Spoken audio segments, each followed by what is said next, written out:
প্রিয় দর্শক শ্রোতা মণ্ডলী, আপনারা এই মুহূর্তে আমাকে যে যেখান থেকে দেখছেন এবং যে যেখান থেকে শুনছেন, আপনাদের সকলকে জানাই আমি আমার আন্তরিক অভিনন্দন এবং প্রাণ ঢালার শুভেচ্ছা। আজকে আপনি এতক্ষণে ব্যানার এবং হেডলাইন দেখে বুঝছেন যে আমি কি বিষয়টা নিয়ে কথা বলছি, যে তিনটি দাবি বা তিনটি শর্ত ছিল। এই যে আমাদের গিয়েছিল খলিলুর রহমান, ইন্ডিয়াতে গিয়েছিল। ইন্ডিয়াতে যাওয়ার পরে ওখানে আসলে তিনটা দাবি উঠেছিল, যার মধ্যে একটা দাবি ছিল বাংলাদেশের পক্ষ থেকে, যেটা খলিলুর রহমান করেছিলেন, এবং দুইটা দাবি আবার ইন্ডিয়া পাল্টা করেছিলেন। সুতরাং সে তিনটা দাবি কি কি সেই বিষয়ে আপনাদেরকে বলছি, এবং এটা হচ্ছে যে এক্সক্লুসিভ, একদম ভেতর থেকে। মানে সেই দিন সেখানে উপস্থিত খলিলুর রহমান এবং আপনার অজিত দোভাল, ওনারা যে মিটিংটা করেছেন সেই মিটিং এ বাংলাদেশের পক্ষ থেকে শুধু খলিলুর রহমান না, খলিলুর রহমানের সাথে ছিলেন আরো তিনজন, যারা ইন্টারপ্রেট করেছেন বিভিন্ন ইয়ে। দুইজনই ইংলিশ জানেন, ইংলিশ খুব ভালোই জানেন দুজন। এরপরও কিছু কিছু হিন্দি ওয়ার্ড আছে যেগুলো তো খলিল সাহেব বোঝেন না, কিছু বাংলা কথা আছে যেটা তো আপনার অজিত দোভাল স্যার বোঝেন না, যার কারণে ওখানে ইন্টারপ্রেটার ছিল দুই পক্ষের, তিনজন তিনজন ছয়জন। তাদের একজনের কাছ থেকেই এই খবরটা জানছি। তবে সেই জিনিসটা কি কি শর্ত ছিল সেটা বলার আগে আপনাদের একটা কথা বলি। যেখানে সারা বাংলাদেশ ক্ষেপে আছে, ইন্ডিয়ার সাথে কোনো সম্পর্ক রাখবে না, ইন্ডিয়াকে দেখতে পারতেছে না, পাইলে তো ইন্ডিয়ারে, পারলে মানে টুকরা টুকরা করে খায়া ফেলাবো আমরা, এই অবস্থা। সেই জায়গায় হঠাৎ করে খলিল সাহেব কেন ইন্ডিয়াতে গেলেন, এটা যেন আপনার মাথায় ঘুরতেছে। আরেকটা প্রশ্ন হয়তো আপনাদের মাথায় এখন হয়তো ঢুকে নাই, বা অনেকে চিন্তা করছেন, কিন্তু মানে ওই যে বলে না যে গলা পর্যন্ত আসছে ভাই, মুখ দিয়ে বের হচ্ছে না, এরকম অবস্থা অনেকেরই আছে। যেটা আমারও গত দুই তিন দিন যাবত আসলে আমি মানে ভাবতেছিলাম, কিন্তু ব্যাপারটা আমি পুরো বুঝে উঠতে পারছিলাম না। এই যে আপনার একটা হয়েছে, মিটিং যেটা হয়েছে, এটা হচ্ছে নিরাপত্তা, মানে জঙ্গিবাদ এবং সামুদ্রিক নিরাপত্তার ঝুঁকি সম্পর্কে একটা আলোচনা। সেখানে যেমন ভারত আছে, নেপাল, ভুটান, এই ধরনের কিছু দেশ আছে, কিন্তু সেখানে চায়না বা পাকিস্তান নেই। তাহলে যে জায়গায় চায়না এবং পাকিস্তান নেই, সেইখানে খলিল সাহেব হঠাৎ বাংলাদেশ যাওয়া, এটা একটা লাগে, মাথায় লাগে? বুঝতেছেন কিছু? এরপরে দেখেন, যেমন ইন্ডিয়া কোয়াডে ছিল, যেটা আমেরিকা ইন্ডিয়া কোয়াড, এগুলার কোনো চুক্তিতে কিন্তু বাংলাদেশ স্বাক্ষর করেনি, শেখ হাসিনা কোনো চুক্তিতে যায়নি এর ধরনের। হঠাৎ করে বাংলাদেশ কেন এখন, যেই জায়গায় ইন্ডিয়া হচ্ছে যে মহাসচিব, মানে ইন্ডিয়ার নেতৃত্বে গঠিত যে বাংলাদেশ, ইন্ডিয়া, তারপরে নেপাল, ভুটান, এই সেই, তারপরে সিসিলি, আরো কি কি আছে জানি, এরা সব মিলে একটা কমিটি হচ্ছে, বা একটা আপনার করতে চাচ্ছে চুক্তি। সেই চুক্তিতে, যেই চুক্তিতে পাকিস্তানকে দাওয়াত দেওয়া হয় নাই, যেই চুক্তিতে চায়না এত বড় শক্তিশালী দেশ, সেইখানে চায়নাকে দাওয়াত দেওয়া হয় নাই, বাংলাদেশ গেল। বাংলাদেশ আবার এই চুক্তিতে কথা বলে আসলো, এই চুক্তিতেই আপনার সিগনেচার করে আসলো। এটা কেমন? বাতাস কি কিছু বোঝা যায় ভাইয়া?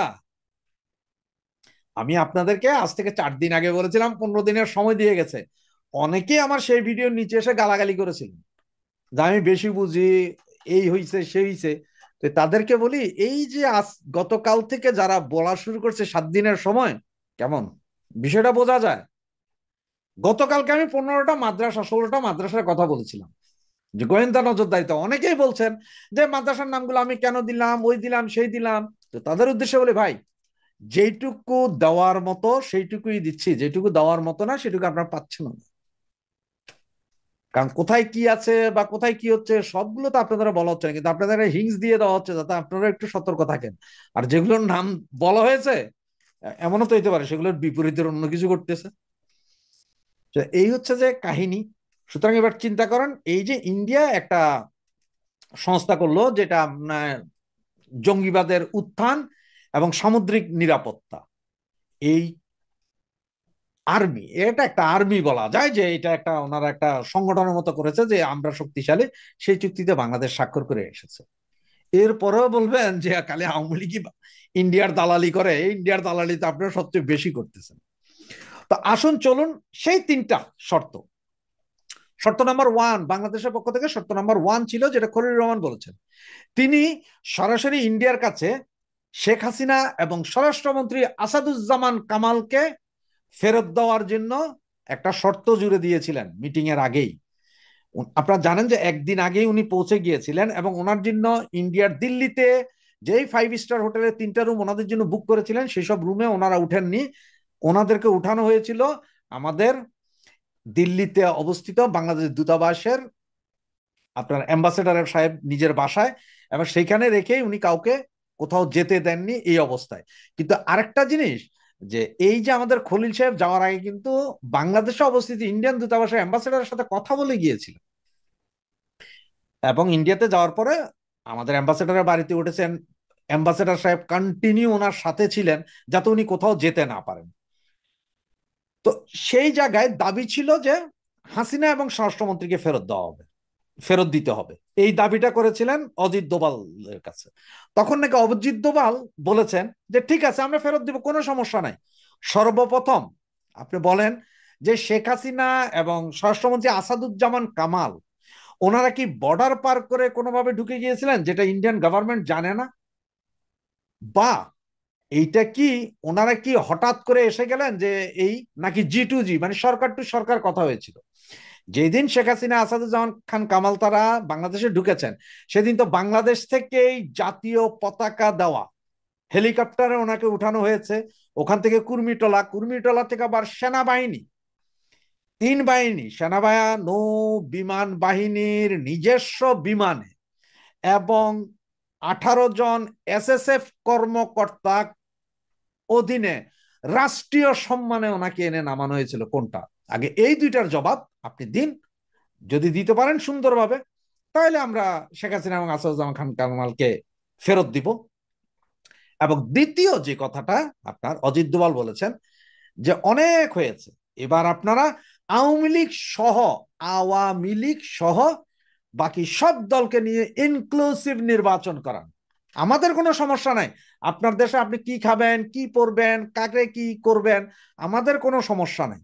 কিন্তু আমাদের সমস্যা যে সেটা হচ্ছে আমরা চাই আপনার দেশে জঙ্গি উৎপাত না হোক, সেখান থেকে কোনো কিছু আমাদের দেশে না আসুক। আপনার পাকিস্তানের সাথে কি আপনারা আবার মিলিত হবেন, পাকিস্তানি ফ্ল্যাগ লাগাবেন দেশের সব জায়গায়, আপনাদের গাড়িতে জাতীয় পতাকা না রাখা পাকিস্তানি পতাকা, সেটা আমাদের কোনো সমস্যা নেই। কিন্তু আপনার দেশ থেকে যদি একটুকু নিরাপত্তার হুমকি মনে করে, সেইখানেই আমরা আপনারে সেকেন্ড টাইম আর কোনো ওয়ার্নিং দেওয়া হবে। এবং সেই ওয়ার্নিংটার মধ্যে ওই যে আপনাদের বলেছিলাম গত 3 দিন আগে যে 15 দিনের সময় দিয়েছেন জঙ্গি উৎপাদন বন্ধ করতে হবে।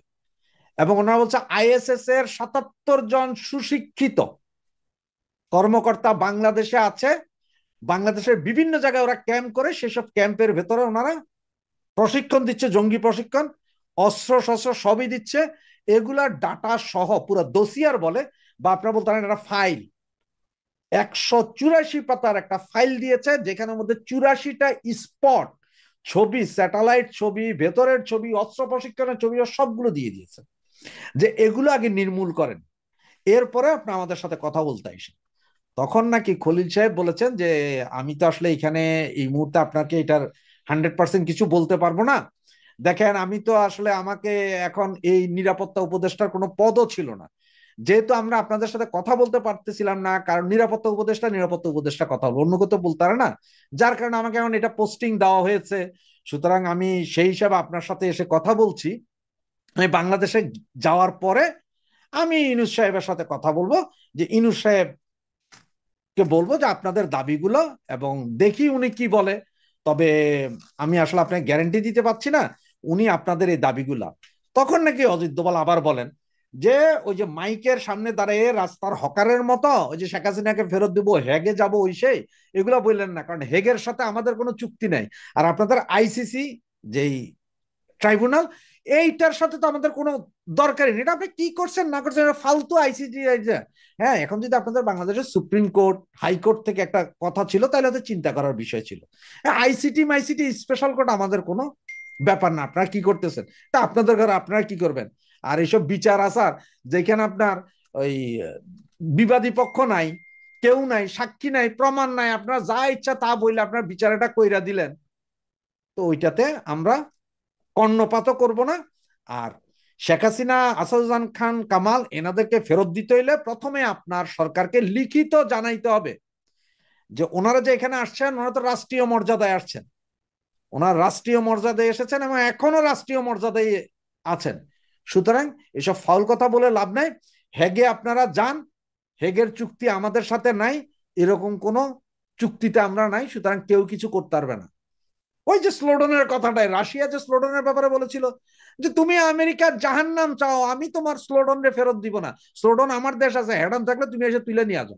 তো সেই রকম এই হচ্ছে যে তিনটার মতো চুক্তি বুঝছেন, তো তিনটা দাবি বুঝছেন। একটা দাবি বাংলাদেশের হাসিনা এবং স্বরাষ্ট্রমন্ত্রীকে ফেরত চাওয়া, এই দাবির পুঙ্গা মেরে দিয়েছেন অজিত দোভাল। এবং অজিত দোভালের দুইটা দাবি, একটা হচ্ছে যে আগে জানাইতে হবে সরকার টু সরকার, মানে গভর্নমেন্ট টু গভর্নমেন্টের মাধ্যমে কি শেখ হাসিনা এই দেশে এসেছিলেন নাকি, এটা বলতে গেলে তো বলতে হবে জি জি জি, না হলে তো বলবে যে ওই বিমান কি তোমাদের ছিল না হারামজাদারা। এই হচ্ছে যে একটা দাবি। দ্বিতীয় হচ্ছে যে মৌলবাদী, ওই এক ইন্ডিয়ার যে দুই দাবি, দুই দাবির মধ্যে একটা দাবি মধ্যে আবার দুইটা ভাগ। আর এটা মৌলবাদীদের উত্থান কিভাবে ঠেকাবা, তোমরা ঠেকাবা নাকি আমরা প্যারাট্রুপার নামাইয়া দিয়া ওখানে তোমাদেরকে ঠেকাই দিব, এই বিষয়টা ছিল। এবং সেকেন্ড দাবি যেটা ছিল যে আওয়ামী লীগ সহ সবাইকে নিয়ে ইনক্লুসিভ ইলেকশন করতে হবে, বংসং ইলেকশন করলে হবে না, টোটাল ইলেকশন করতে হবে। আওয়ামী লীগকে লেভেল প্লেইং ফিল্ড যদি না দাও, তাহলে তোমাদের ইলেকশন তোমরা করতে পারো কিনা বা কিভাবে করবা সেটা আমরা আমাদেরটা বুঝবো, তোমরা তোমাদেরটা বুঝো, এই বলে ওনার সাথে মিটিং হয়েছে। তারপরেও হয়তো মিটিং এর আরো কথা ছিল, যে মানে হয়তো পরের দিন যেখানে যে সভাটা হয়েছিল সেই সভার পরে আপনার ইয়ের সাথে কথার বলার কথা ছিল, কার সাথে, আমাদের খলিল সাহেবের সাথে। কিন্তু খলিল সাহেব নাকি তড়ি ঘড়ি ফোন পে 3টা 5 মিনিটের ফ্লাইটে, দিল্লি টু ঢাকা 3টা 5 মিনিটের ফ্লাইটেই উনি ফেরত চলে আসতে বাধ্য হয়েছেন। কারণ এই মিটিংটা চলেছিল একটার পরে দিন লাঞ্চের কথা ছিল, তিনি সে লাঞ্চটাও করতে পারেননি। এবং আপনার ডাক্তার ইউনূস সাহেবের মাথা হয়তো খারাপ হয়েছে কেন জানেন, কারণ যে ডাক্তার ইউনূস সাহেব মনে করেছিলেন এই যে সভাটা হচ্ছিল সেখানে আমাদের খলিল সাহেব মুখ্য ভূমিকা পালন করবেন, কিন্তু উনি পারেননি। আবার এটার মহাসচিব হয়েছেন এইবার ইন্ডিয়া, সুতরাং 2 বছর পর পর মহাসচিব হবে, বাংলাদেশ কবে তারা জানেন না। তবে পাকিস্তান আর চায়নার পঙ্গা মারা, ওনাদের সাথে এত সম্পর্ক থাকার পরও, ওদের না ডাকার পরও খলিল সাহেব গিয়ে চুক্তি করে এসেছেন। এবার তাহলে বুঝুন, হ্যাঁ, জয় বাংলা, জয় বঙ্গবন্ধু। বাংলাদেশের রাজনীতি এখন আর শুধু খেলার মাঠ নয়, এটি যেন এক থ্রিলার সিনেমার স্ক্রিপ্ট। এতটাই থ্রিলার যে বিদেশিরা এসে গোপনে বৈঠক করছেন। বাংলাদেশে ঘোষণা দিয়ে এসেছেন কমনওয়েলথ মহাসচিব শার্লি বচে। 4 দিনের সফরের মধ্যে 2 দিন পার হয়ে গেলেও তার সফর নিয়ে টু শব্দটিও প্রকাশ পায়নি মিডিয়াতে। সূত্রগুলো বলছে কমনওয়েলথ মহাসচিব সরকারের পছন্দ অপছন্দ সব দলের সাথে অতি গোপনে বৈঠক সারছেন। কিন্তু সরকারের আশঙ্কা হলো কমনওয়েলথের নতুন স্ট্র্যাটেজিক পরিকল্পনা আর বাংলাদেশের বর্তমান রাজনৈতিক পরিস্থিতির আলোকে সংস্থাটির পক্ষ থেকে অন্তর্ভুক্তিমূলক নির্বাচনের জন্য চাপ দেওয়া হতে পারে বাংলাদেশের অন্তর্বর্তী সরকারকে, যার অর্থ হলো ভারতে অজিত দোভাল আর খলিলুর রহমানের দিল্লি পর্বের পর মঞ্চে খুব শিগগিরই আবির্ভূত হতে যাচ্ছে কমনওয়েলথ। সেটির আঁচ পেয়ে এরই মধ্যে সরকার আর্মস ফোর্সেস ডেতে ঐক্য প্রদর্শনের বিজ্ঞাপনের ঢালি সাজিয়ে বসেছিল। ভূমিকম্পের দিনেও এএফডি নিয়ে রেকর্ড সংখ্যক পোস্টে সয়লাভ হয়ে গিয়েছিল অধ্যাপক ইউনূসের দপ্তরের সামাজিক মাধ্যমের পেজ।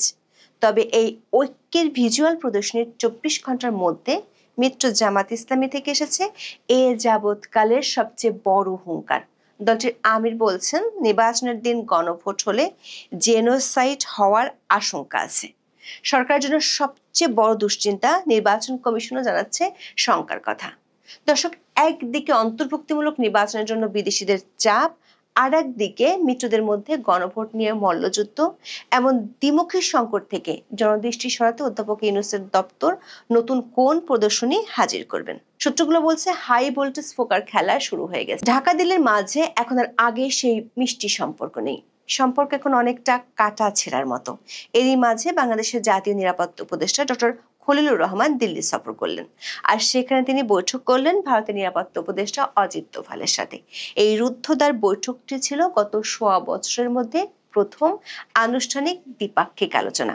বৈঠকের আলোচনাগুলো এতই চাপা ছিল যে মনে হচ্ছিল যেন কূটনৈতিক ডিনার টেবিলে একজন আরেকজনকে ডিম ছাড়া বিরিয়ানি খেতে দিয়েছে। বাংলাদেশের দিল্লির হাইকমিশন থেকে একটা সাদামাটা প্রেস বিজ্ঞপ্তি দিয়ে শুধু জানিয়ে দেওয়া হয় অজিত দোভালের সাথে খলিলুর রহমানের দ্বিপাক্ষিক বৈঠক হয়েছে। এই বৈঠকটি নানা কারণে কূটনৈতিক মহলে বিস্ময়ের জন্ম দিয়েছে। প্রথমত, ঢাকায় আন্তর্জাতিক অপরাধ ট্রাইব্যুনাল সাবেক প্রধানমন্ত্রী শেখ হাসিনার বিরুদ্ধে রায় ঘোষণা করার ঠিক একদিন পরেই এই বৈঠকটি অনুষ্ঠিত হয়। দ্বিতীয়ত, আদালতের রায়ের কয়েক ঘন্টার মধ্যেই বাংলাদেশের পররাষ্ট্র মন্ত্রণালয় শেখ হাসিনাকে দেশে ফেরানোর জোর দাবি জানিয়ে একটি বিবৃতি দেয়। আবার খলিলুর রহমান নির্ধারিত সফরসূচির একদিন আগেই দিল্লি গিয়েছিলেন। ফলে আনুষ্ঠানিকভাবে তিনি যে কলম্বো সিকিউরিটি কনক্লেভ বা সিএসসি এর বৈঠকে যোগ দিতে গিয়েছিলেন সেটি হয়ে যায় উপলক্ষ, আর দোভালের সাথে দ্বিপাক্ষিক বৈঠকটি হয়ে যায় লক্ষ্য। এনএসএ এর দ্বিপাক্ষিক বৈঠকটি তাই সিএসসির বহুপাক্ষিক আয়োজনকে ছাপিয়ে আলোচনার কেন্দ্রবিন্দুতে চলে আসে। ভারতীয় গণমাধ্যম ও দেশের একাধিক সূত্র বলছে মূলত দুটি বিষয় নিয়ে এই বৈঠকে ভারতের পক্ষ থেকে আলোচনা করা হয়েছে। একটি হলো বাংলাদেশকে ঘিরে ভারতের আঞ্চলিক স্থিতিশীলতা ও নিরাপত্তাজনিত উদ্বেগ। আরেকটি হলো বাংলাদেশের সামনে নির্বাচন, যেটিতে দিল্লির মূল বার্তা ছিল ভারত চায় বাংলাদেশের সামনে নির্বাচনটি অন্তর্ভুক্তিমূলক হোক। দর্শক, এই অন্তর্ভুক্তিমূলক নির্বাচনের অর্থ কি? সোজা কথায় গত 12 মে থেকে বাংলাদেশের কার্যক্রম নিষিদ্ধ থাকা আওয়ামী লীগকে নির্বাচনে অংশ নিতে দিতে হবে। ভারতীয় বিশ্লেষকরা বলছেন ভারত আওয়ামী লীগকে কেবল রাজনৈতিক সমর্থন হিসেবে দেখছে না, বরং এটি তাদের কাছে প্রক্রিয়াগত বৈধতা নিশ্চিত করার একটি চাবিকাঠি। দিল্লি সূত্রগুলো বলছে অজিত দোভাল বাংলাদেশের জাতীয় নিরাপত্তা উপদেষ্টা খলিলুর রহমানকে একটি বার্তা দিয়েছেন।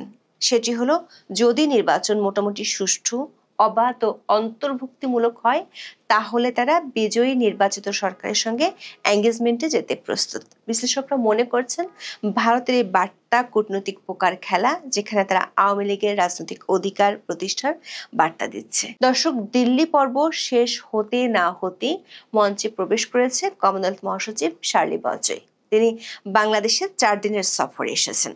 24শে নভেম্বর তার সফর শেষ হবে। প্রথমবারের মতো শার্লি বাংলাদেশ সফর করছেন। দর্শক, বাংলাদেশের প্রতিটি নির্বাচনের আগে কমনওয়েলথের মতো দাতা গোষ্ঠীগুলোর ভূমিকা থাকে স্কুলের প্রধান শিক্ষকের মতো।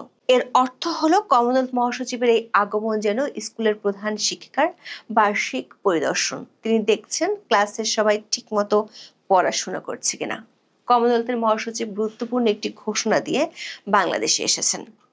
কমনওয়েলথ সচিবালয় তার সফরটিকে 2026 সালের ফেব্রুয়ারির নির্বাচনের আগে বাংলাদেশের জাতীয় অভিযাত্রায় এক গুরুত্বপূর্ণ সন্ধিক্ষণ হিসেবে বর্ণনা করেছে। কমনওয়েলথ সচিবালয় থেকে দেয়া বিজ্ঞপ্তিতে বলা হয়েছে, সংস্থাটির মহাসচিব শান্তি, স্থিতিশীলতা, গণতন্ত্র, সুশাসন এবং জনগণের সমৃদ্ধির আকাঙ্ক্ষা পূরণে সহযোগিতা বাড়ানোর উদ্দেশ্যে বাংলাদেশে এসেছেন। কমনওয়েলথের সংবাদ বিজ্ঞপ্তিতে বলা হয়, শার্লি তার সফরে বাংলাদেশের অন্তর্বর্তী সরকারের প্রধান উপদেষ্টা অধ্যাপক মোহাম্মদ ইউনূসের সঙ্গে বৈঠক করবেন। এছাড়া তিনি রাজনৈতিক দলের নেতা, প্রধান নির্বাচন কমিশনার, বিভিন্ন দেশের হাই কমিশনার সহ অন্য প্রতিনিধিদের সঙ্গে বৈঠক করবেন। দর্শক, শার্লির সফরের 2 দিন হয়ে গেল আনুষ্ঠানিকভাবে সংস্থাটির পক্ষ থেকে কিংবা বাংলাদেশের কোনো পক্ষ থেকে বৈঠক সম্পর্কে কোনো বার্তা দেওয়া হয়নি। সূত্রগুলো বলছে কমনওয়েলথ সচিবালয়ের পক্ষ থেকে এ বিষয়ে কড়া গোপনীয়তা রক্ষা করা হচ্ছে। দেশের এই মুহূর্তে মাঠে থাকা দলগুলো ছাড়াও আওয়ামী লীগ, জাতীয় পার্টি সহ মাঠের বাইরে আছে এমন বেশ কয়েকটি দলের সাথে বৈঠক হয়েছে এবং হবে। তবে বৈঠকে অংশ নেওয়া কোনো পক্ষই এ নিয়ে মুখ খুলতে রাজি হয়নি। দর্শক, অক্টোবরের শেষ দিকে প্রাক নির্বাচনী মূল্যায়নের জন্য কমনওয়েলথের একটি টিম বাংলাদেশ সফরে এসেছিল। সেই টিমটি তখন প্রকাশ্যে সবার সাথে বৈঠক করেছিল, কিন্তু এবার মহাসচিবের সফরের কার্যক্রম নিয়ে কড়া গোপনীয়তা রক্ষা করা হচ্ছে। সূত্রগুলো বলছে কমনওয়েলথ আগামী 5 বছরের জন্য যে নতুন কৌশলগত পরিকল্পনা হাতে নিয়েছে সেটি এবং বাংলাদেশের বর্তমান রাজনৈতিক পরিস্থিতির আলোকে অন্তর্বর্তী সরকারকে বার্তা দিবে। ইতিমধ্যে শার্লি বলজয় যাদের সাথে বৈঠক করেছেন তাদেরকে একই বার্তা দেয়া হয়েছে। দর্শক, কমনওয়েলথের নতুন কৌশলগত পরিকল্পনায় 3টি স্তম্ভের কথা বলা আছে। তার মধ্যে একটি হলো সদস্য দেশগুলোতে গণতন্ত্র নিশ্চিত করা, আর এর জন্য সদস্য দেশগুলোতে শান্তিপূর্ণ, অন্তর্ভুক্তিমূলক ও অংশগ্রহণমূলক নির্বাচনের পরিবেশ নিশ্চিত করার জন্য জোর দিবে সংস্থাটি। কমনওয়েলথ মহাসচিবের সাথে বৈঠক করেছেন এমন একটি বড় রাজনৈতিক দলের নেতা বলেছেন, এই কূটনৈতিক ভাষা বিশ্লেষণ করলে বোঝা যায় মহাসচিব সরাসরি না বললেও তার দর্শক, আপনারা জানেন যে এই মুহূর্তে সে রাজনৈতিক অঙ্গনে মোটামুটি সকলের ফোকাস হলো নির্বাচনের দিকে। আবার এর মাঝে আরেকটা ঘটনা ঘটেছিল, যেটা হলো আন্তর্জাতিক অপরাধ ট্রাইব্যুনালে শেখ হাসিনা এবং সাবেক স্বরাষ্ট্রমন্ত্রী আসাদুজ্জামান খান কামালের যে বিচারের রায়, তাদেরকে মৃত্যুদণ্ড দেওয়া হয়েছে, সেটাও একটা ইস্যু হয়ে দাঁড়িয়েছে এখন। সেটা কিভাবে বাস্তবায়ন করা যায়, অথবা এই রায়টা কেমন হলো, এটা কি খুব বেশি দ্রুত হয়ে গেল কিনা, এই নিয়ে আন্তর্জাতিক মিডিয়াগুলো, আন্তর্জাতিক মানবাধিকার সংস্থাগুলোর প্রতিক্রিয়া বা কি, এগুলো নিয়ে আলোচনা হচ্ছে। এর মধ্যে আমাদের নিরাপত্তা উপদেষ্টা ভারতে গিয়েছেন একটা সম্মেলনে অংশ নিতে। সেখান থেকে উনি একদিন আগেই গিয়েছেন যে ওখানে ভারতের নিরাপত্তা উপদেষ্টা অজিত দোভালের সঙ্গে সাক্ষাৎ করেছেন। এই সাক্ষাতের উদ্দেশ্য কি আমরা জানি না, কিন্তু আমরা সাধারণ মানুষ মনে করতে পারি যে উনি কি শেখ হাসিনাকে দ্রুত সেখান থেকে আনার ব্যাপারে আলোচনা করবেন, করলে কতটুকু সফল হতে পারেন, এগুলো নিয়ে আমরা আলোচনা করব। আর এইসব আলোচনা আমাদের সঙ্গে আছেন চিকিৎসক ও মিডিয়া ব্যক্তিত্ব ডক্টর আব্দুল নূর তুষার। জনাব আব্দুল নূর তুষার, আপনাকে আমাদের অনুষ্ঠানে স্বাগত জানাচ্ছি।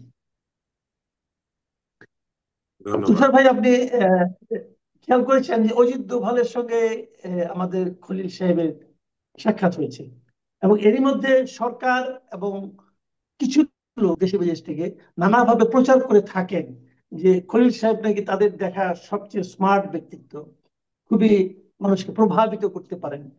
তো আপনার কি মনে হয় যে উনি এইবার সফল হবেন? যে উনি কি, যেমন আমাদের পররাষ্ট্র মন্ত্রণালয় থেকে ভারতকে চিঠি দেওয়া হয়েছে যে রায়ের পর যেন এই যে কারাদণ্ড প্রাপ্ত ব্যক্তিদেরকে ফেরত পাঠানো হয়, আপনার কি মনে হয় অজিত দোভাল তাদেরকে সঙ্গে করে নিয়ে আসতে পারবেন, নাকি অন্য কোনো সম্ভাবনা আপনি দেখছেন? না, সঙ্গে করে নিয়ে আসার বিষয়টা তো আসলে অবান্তর, এই কারণে যে এত সহজে তো এক্সট্রাডিশন হয় না। আর আমাদের এখান থেকে যে চিঠিটা গিয়েছে সেটা নিয়ম রক্ষার অংশ। এই চিঠিটা আমাদেরকে দিতেই হবে। পৃথিবীর যে কোনো দেশেই যদি এরকম কোনো ব্যক্তি থাকেন যিনি আমাদের এইখানে দণ্ডিত হয়েছেন অত্যন্ত গুরুতর মামলায়, তাহলে তাকে ফেরত চাওয়াই তো স্বাভাবিক। কিন্তু ফেরত দেওয়ার সিদ্ধান্তটা আমার ধারণা শুধু অজিত দোভাল সাহেবের একক সিদ্ধান্তের উপর নির্ভর করে না। ফেরত দেওয়ার বিষয়টা তো আসলে একটা রাষ্ট্রীয় সিদ্ধান্ত এবং ভারত সেটা নিবে। আর ভারত সেটা নিবে কি নিবে না, এর সঙ্গে শুধু নিয়ম বা আইন জড়িত না, তাদের রাজনৈতিক দৃষ্টিভঙ্গিও জড়িত থাকবে। তাদের যে রাজনীতিবিদদের বা ক্ষমতাসীন রাজনৈতিক দলের যে দৃষ্টিভঙ্গি, সেটাও জড়িত থাকবে। এবং একই সাথে আহ বিগত প্রধানমন্ত্রী শেখ হাসিনার ভারতীয় যারা মিত্র, তাদের প্রভাবও জড়িত থাকবে। ফলে আমার কাছে মনে হয় না যে বিষয়টা এত সহজ যে উনি গেলেন আর সাথে করে এরকম অপরাধী নিয়ে ফেরত আসলেন, অভিযুক্ত অপরাধী নিয়ে। ব্যাপারটা সেরকম না। এটা আসলে এক ধরনের কল্পনার মতো যে উনি গিয়েছেন নিয়ে আসবেন, ব্যাপারটা এরকম না। আর এই ওনার যাওয়াটা তো একটা আঞ্চলিক নিরাপত্তা সম্মেলনকে উদ্দেশ্য করে, কিন্তু একই সাথে তিনি আগের দিন গিয়ে যে দেখা করছেন, এই দেখাটা কেন করছেন বা কি, এটার তো কোনো উপযুক্ত ব্যাখ্যা নাই। তারা মিটিং করছেন, এখন এই মিটিং এ কি কি আলোচিত হলো এটা যদি আমরা জানতে পারতাম তাহলে এটা নিয়ে মন্তব্য করতে পারতাম। তবে এই মিটিংটি একটি অসম বৈঠক। এই কারণে অসম বৈঠক যে পদের দিক থেকে সমান হলেও নিরাপত্তা বিষয়ক ক্ষেত্রে অজিত দোভালের যে দীর্ঘ অভিজ্ঞতা আছে অভিজ্ঞতা। বা বা তার যে কর্মজীবন আছে, তার তুলনায় খলিল সাহেবের বিষয়টি তো অত মানে লম্বা না। উনি মূলত সিভিল ব্যুরোক্র্যাট ছিলেন, এবং উনি যে নিরাপত্তা উপদেষ্টা হতে পারেন এটা উনি নিরাপত্তা উপদেষ্টা হওয়ার আগে পর্যন্ত আমরা কেউ বুঝি নাই। তো যে কারণে আমার কাছে মনে হয় যে এটা একটা অভিজ্ঞতার দিক থেকে অসম বৈঠক, ক্ষমতার দিক থেকে অসম বৈঠক। ওইখানে দুবাল সাহেব যে ক্ষমতা এনজয় করেন, সেই ক্ষমতা আমার ধারণা এখানে আমাদের উপদেষ্টা এনজয় করেন না। ফলে আমরা ঠিক বলতে পারি না যে কি নিয়ে আলাপ হচ্ছে। তবে এই আলাপের ফলাফল আমরা উপলব্ধি করতে পারবো কিছুদিনের মধ্যে, কেননা নিশ্চয়ই আলাপে তো কোনো সিদ্ধান্ত হবে বা ঐক্য হবে অথবা মতের অমিল হবে। ফলে যেটাই ঘটুক না কেন, এটার একটা ফলাফল নিশ্চয়ই দৃশ্যমান হবে আগামীতে আমাদের সরকারের আচরণ এবং ভারতীয় সরকারের আচরণের মধ্যে দিয়ে। জি। আহ কিন্তু এই বিচারটা নিয়েও কিন্তু আন্তর্জাতিক অঙ্গনে, বিশেষ করে আমরা দেখলাম জাতিসংঘের যে মানবাধিকার বিষয়ক হাই কমিশন, অথবা ধরেন আপনার অ্যামনেস্টি ইন্টারন্যাশনাল, তাদের যে রিয়াকশন গুলো, এই রিয়াকশন গুলো কিন্তু একটা জায়গায় কমন ছিল। একটা তেমনি কমন ছিল এই মৃত্যুদণ্ডের ব্যাপারে, তাদের তো ওই দেশগুলোর যে এক ধরনের নীতি আছে সেটা তো একটা ছিলই। ওটা কিন্তু আমি বাদও রাখি। আরেকটা জিনিস কমন ছিল, সেটা হলো যে এই মামলার পরিচালন যে প্রক্রিয়া, এটা নিয়ে তারা মানে কিছুটা আপত্তি করেছে এবং বলেছে যে এটা একটু মানে আপনার দৃষ্টিকটু ভাবে খুব দ্রুততার সঙ্গে কাজটা করা হয়েছে।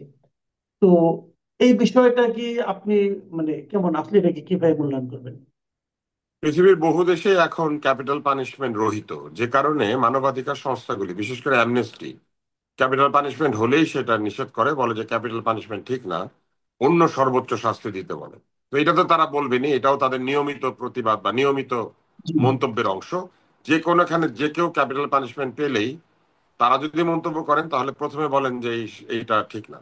আর এরপরে তারা যেটা বলেন সেটা হচ্ছে যে তারা প্রসেসটাকে পরীক্ষা করেন, কেননা তাদের পরীক্ষা করার কতগুলি পদ্ধতি আছে। তারা একটা প্রোটোকল তৈরি করেছেন, যে প্রোটোকলের মধ্যে তারা যে কোনো বিচারকে ফেলে দেন। তো সেখানে একটি বড় বিষয় হচ্ছে প্রোটোকল রক্ষিত হলো কিনা। সেই প্রোটোকলে বিচারক নিয়োগের প্রক্রিয়া থেকে শুরু করে বিচারের সময়, বিচারের পক্ষ বিপক্ষের উপস্থাপিত যুক্তি এবং লয়ারদের মান, বিচারের উপরে কোনো এক্সটার্নাল প্রভাব, এরকম নানান কিছু তারা বিবেচনায় নেন। তো এইসব বিবেচনায় নিয়ে তারা মন্তব্য করেছেন বলে আমার ধারণা। পশ্চিমা সমাজে বিচার সম্পর্কে যে ধরনের সামাজিক অনুভূতি বা সামাজিক ক্রিয়া প্রতিক্রিয়া কাজ করে, আমাদের দেশে কিন্তু এটা কাজ করে না। আমাদের দেশে কিন্তু আমাদের প্রথমত যে কোনো বিচারকে আমরা খুব একটা যে আস্থার সঙ্গে দেখি, ব্যাপারটা সেরকম না। আপনি দেখবেন যে আমাদের এখানে বিচার নিয়ে মানুষের মধ্যে নানান রকম অভাব অভিযোগ আছে। ফলে আমাদের এখানে এটা যেমন একটা প্রক্রিয়া, আরেকটা হচ্ছে আমাদের দেশে আমরা শাস্তিমূলক বিচারকে সবসময় ন্যায় বিচার বলে মনে করি। আমাদের এখানে কিন্তু আপনি লক্ষ্য করবেন যে শাস্তি আমরা প্রত্যাশা করি যে কোনো বিচারে, এবং শাস্তি যত ভয়ঙ্কর হয় আমরা মনে করি বিচার তত কঠোর হয়েছে। পশ্চিমাদের সঙ্গে এখানে আমাদের একটা তফাৎ আছে। পশ্চিমারা মনে করে যে শাস্তি অ্যাপ্রোপ্রিয়েট এবং শাস্তি একটা কারেকশনাল মেজার। তারা মনে করেন যে যাকে শাস্তি দেওয়া হচ্ছে সে কারেক্টেড হবে। আর আমাদের এখানে মনে করা হয় যে যাকে শাস্তি দেওয়া হচ্ছে তার কারেকশনের কোনো সুযোগ নাই, তার ভালো করে শাস্তি দিয়ে সোজা করতে হবে। তো এইটা আসলে সাংস্কৃতিক পার্থক্য। এবং সাংস্কৃতিক পার্থক্যটার কারণ কি জানেন? আমরা ঔপনিবেশিক শাসনে মধ্যে আমাদের আইন তৈরি হয়েছে। আমাদের এইখানে ঔপনিবেশিক শক্তি আমাদেরকে শাস্তি দিতে চাইতো বা আমাদেরকে সোজাই করতে চাইতো। যে কারণে আমাদের আইনগুলি তাদের দেশে প্রচলিত আইনের মতো হলেও কিছু কিছু ক্ষেত্রে আমাদের এখানে অনেক বেশি নিবর্তনমূলক এবং অধিকারহীন, যেটা তাদের দেশে অধিকার যুক্ত আর কি। এইসব কারণে পশ্চিমারা এখন তাদের স্ট্যান্ডার্ড দিয়ে আমাদেরকে বিচার করে, যে স্ট্যান্ডার্ডটা আবার তারাই সেট করে দিয়ে গিয়েছিল। যেমন এই ক্যাপিটাল পানিশমেন্টের ব্যাপারটা কিন্তু তাদেরই সেট করা, আমাদের এখানে সেট করে না। আমাদের দেশে এই পশ্চিমারা আসার আগে মৃত্যুদণ্ডের বিধান ছিল শিরচ্ছেদ, অথবা আহ একটা দেয়ালের মধ্যে ঘর তুলে আটকে দেওয়া হইতো, জীবন্ত পুঁতে ফেলা হইতো, অথবা আমাদের এখানে শুলে চড়ানো হইতো। আপনি দেখবেন যে আমাদের এখানে কিন্তু ফাঁসি দিয়েছে মুঘলরা, এইটা নাই। মানে এই কথাটা নাই যে মুঘলরা ফাঁসির শাস্তি দিয়েছে। মুঘলদের শাস্তি ভিন্ন ছিল। তো এখন এই যে শাস্তির প্রকার ভেদটাও কিন্তু আমাদের এখানে পশ্চিমারাই করেছে। আবার পশ্চিমারাই এখন তাদের প্রসেস অনুযায়ী এটাকে বিচার করে। বলে আমি এগুলাকে খুব একটা ভালো মন্দ দৃষ্টিতে দেখি না। তাহাদের কথা তাহারা বলে, আমাদের কাজ আমরা করি, ব্যাপারটা বহুদিন থেকে এইরকম। তো তাহারা তাহাদের মতো বলিয়া যায়, আমরা শুনলে শুনি, না শুনলে শুনি না। তবে এইটা ঠিক যে এটার সঙ্গে বাংলাদেশের যে সভ্য হওয়ার একটা ব্যাপার আছে না। আমাদের প্রধান উপদেষ্টা বলেছেন না আমরা জুলাই সনদের মধ্যে দিয়ে সভ্য হলাম। আসলে জুলাই সনদের মধ্যে দিয়ে আমাদের সভ্যতা হবে না।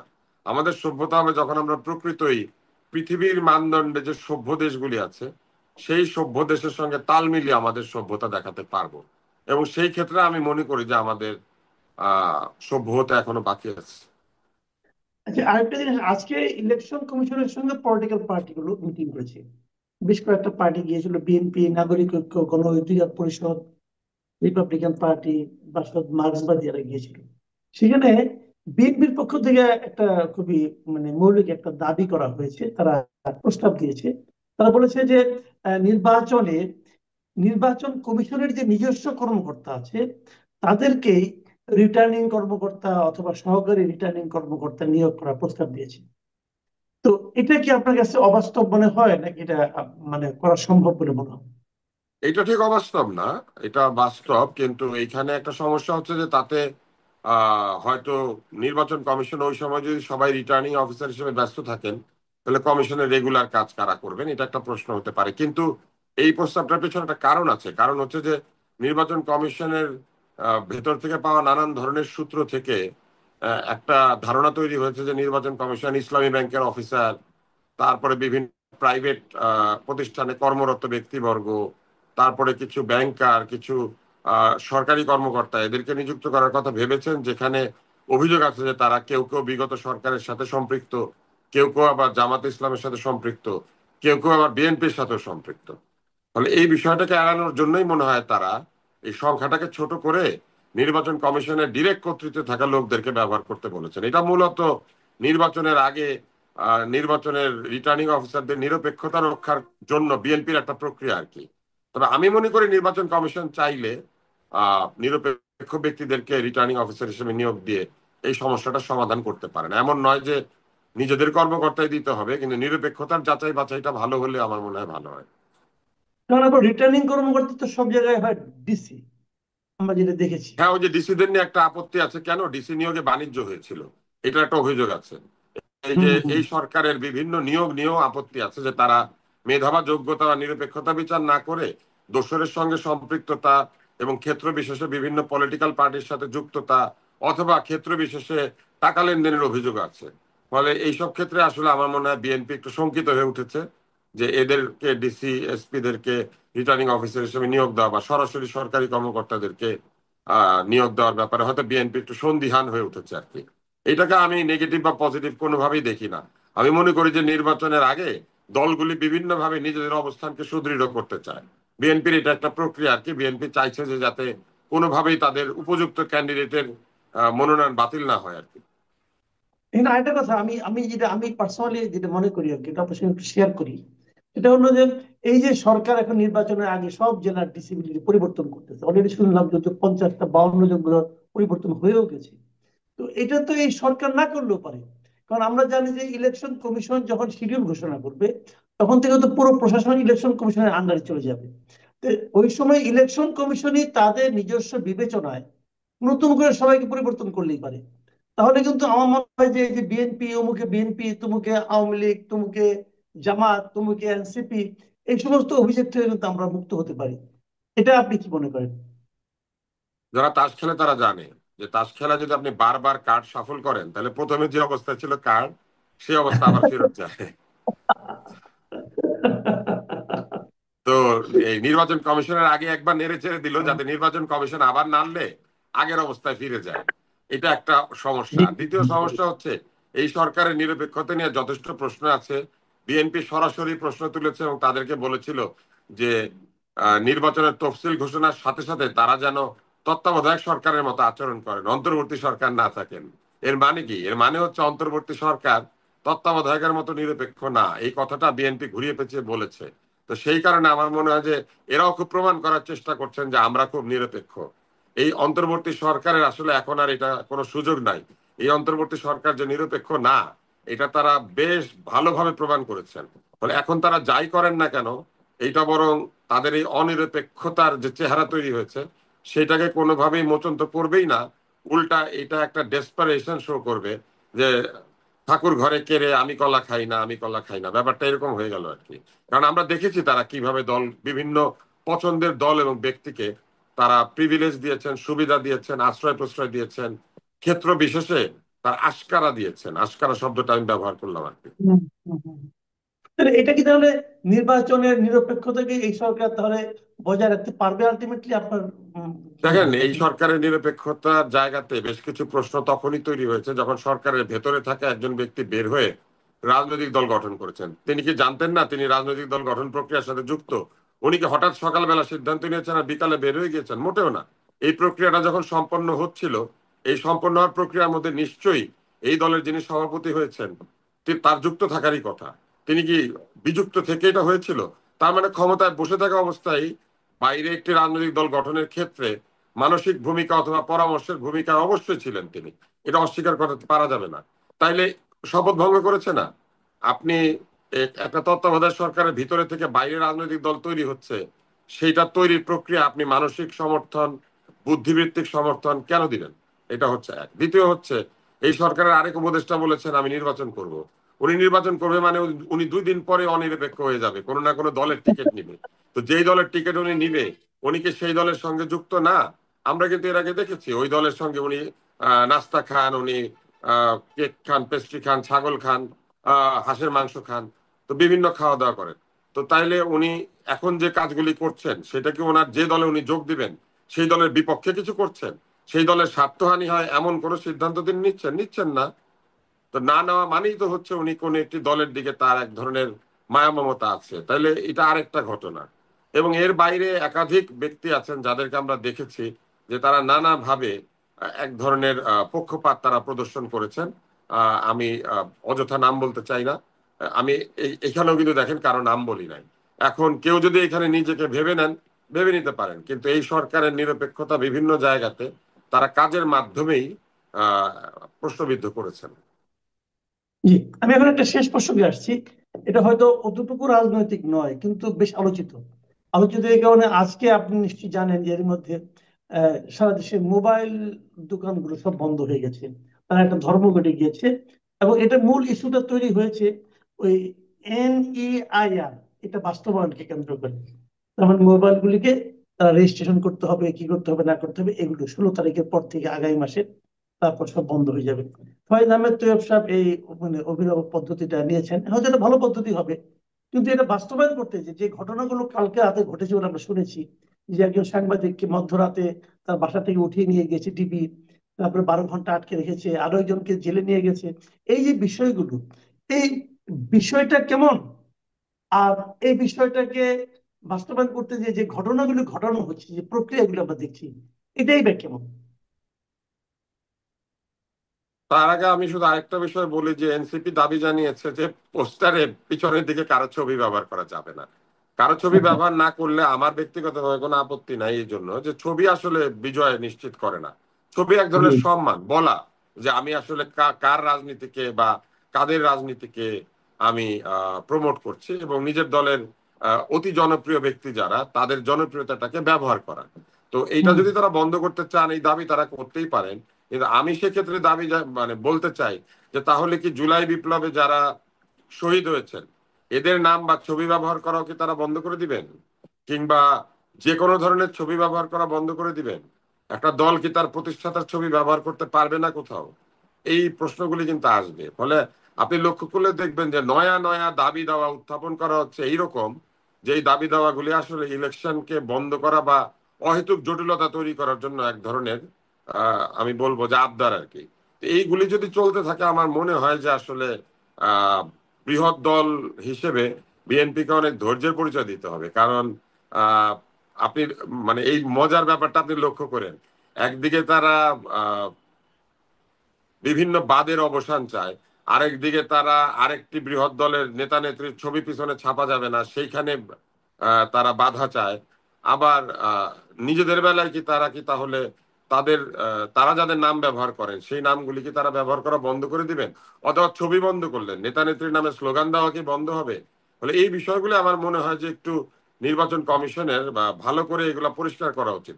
না হলে প্রতিদিন এরকম দাবি দাওয়া আসতে থাকবে, এবং এরপরে আসবে যে আপনি প্রতীক, কত বড় প্রতীক ব্যবহার করতে পারবেন।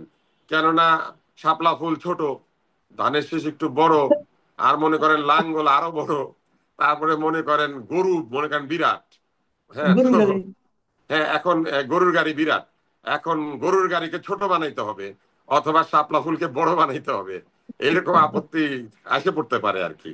তো এইটাকে আপনি কি করবেন? অথবা এরকম আসতে পারে যে 6 ফুট দীর্ঘ কোনো প্রার্থী দেওয়া যাবে না, 5 ফুট 6 ইঞ্চির ভিতরে রাখতে হবে, কারণ বাংলাদেশের এভারেজ উচ্চতা 5 ফুট 6 ইঞ্চি। মানে এইসব দাবি দেওয়া না খুব হাস্যকর। এইবার আসেন আমি পরের ইয়েটাতে যাই, জি, জি, পরের প্রশ্নে যাই। সেটা হচ্ছে যে আমাদের বাংলাদেশে বৈধভাবে আমদানিকৃত মোবাইল ফোন, যেহেতু সরকারকে ভ্যাট ট্যাক্স দেয়, সরকার সেই মোবাইল ফোন বা হ্যান্ডসেট গুলিকে এক ধরনের প্রোটেকশন দেওয়ার জন্য এবং নিরাপত্তা জনিত কারণেও IMEI নম্বর দিয়ে এটা একটা ন্যাশনাল একটা রেজিস্ট্রির আন্ডারে আনতে চেয়েছে, যে প্রতিটি আমদানিকৃত ফোনের একটা ওয়েবসাইট থাকবে এবং সেইখানে বা একটা একটা তুলনা করার জায়গা থাকবে। আপনি ফোনটা ব্যবহার করতে শুরু করলেই রেজিস্টার্ড হ্যান্ডসেট না হলে সে মানে এক ধরনের বাধাপ্রাপ্ত হবে।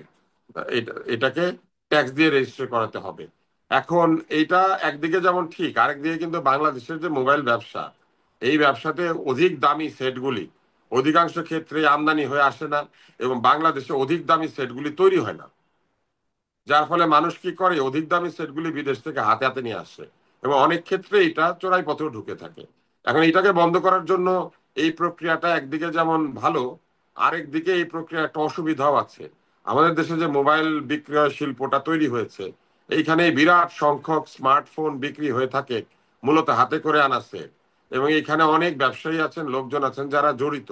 আমার মনে হয় এদের সঙ্গে আলোচনা করে স্টেপ বাই স্টেপ এই কাজটা করলে পরে ভালো হতো, অথবা এই বিষয়টিকে রেগুলারাইজ করার জন্য বিক্রির সময় একটি কর পরিশোধ করে দেওয়ার ব্যবস্থা রাখলে হয়তো এটা ঠিক হয়ে যেত। মানে হাতে করে সেট আসলেও যিনি বেচবেন তিনি এটা ডিক্লারেশন দিয়ে একটা নির্দিষ্ট পরিমাণ কর উনি পরিশোধ করে দিবেন, তাহলে আমার মনে হয় ভালো হতো। কেননা বাংলাদেশে কিন্তু আইফোন অধিকাংশই হাতে হাতে আসে।